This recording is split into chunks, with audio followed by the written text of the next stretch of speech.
Hello बच्चों, let's read this given question. So the given question says that a battery has an EMF of 12 volt and an internal resistance of 2 ohm.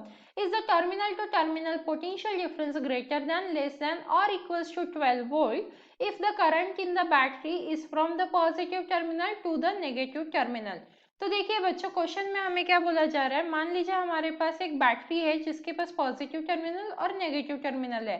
इस battery का EMF हमें कितना दिया हुआ है, 12 volt का दिया है। अब साथ में इसके साथ एक इंटरनल रेजिस्टेंस है जिसकी वैल्यू दी है 2 ohms.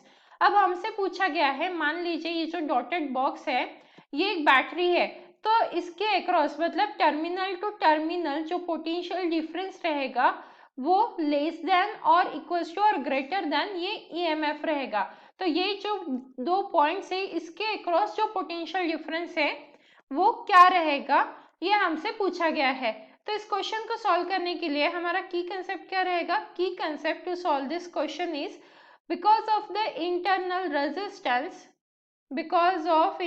Resistance in the battery, internal resistance in battery,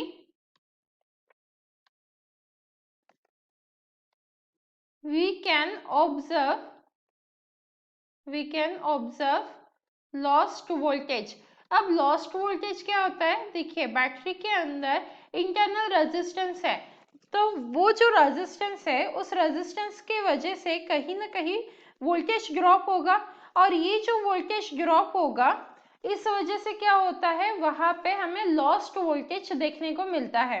अब क्वेश्चन में हमें क्या कहा जा रहा है, देखिए पोटेंशियल डिफरेंस को कैलकुलेट करना है। तो पोटेंशियल डिफरेंस हम V से डिनोट करते हैं, तो V इज इक्वल टू होता है E plus minus I R. ये I क्या है, करंट है, और करंट और इनटू रेजिस्टेंस मतलब होता है हमारा वोल्टेज। तो ये होता है हमारा लॉस्ट वोल्टेज कैलकुलेट करने का formula, current into internal resistance. अब क्वेश्चन में हमें बोला गया है कि ये जो करंट है ये पॉजिटिव से नेगेटिव जा रहा है।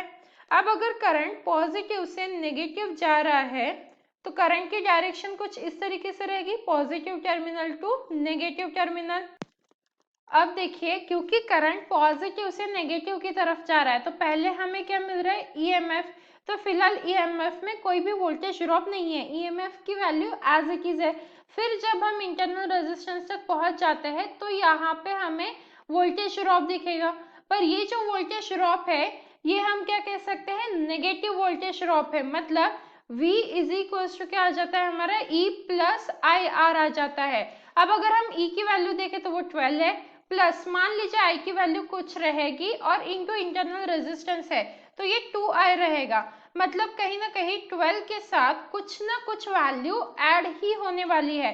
तो हम बोल सकते हैं कि जो V है वो ग्रेटर देन EMF रहेगा, और EMF मतलब क्या है, 12 वोल्ट है, तो ग्रेटर देन 12 वोल्ट हमारा पोटेंशियल डिफरेंस रहेगा, क्योंकि यहाँ पे करंट पॉजिटिव से नेगेटिव जा रहा है। इफ नेगेटिव से पॉजिटिव जाता तो ये लेस देन रहता, बट फिलहाल इस क्वेश्चन में ये क्या है, ग्रेटर देन है।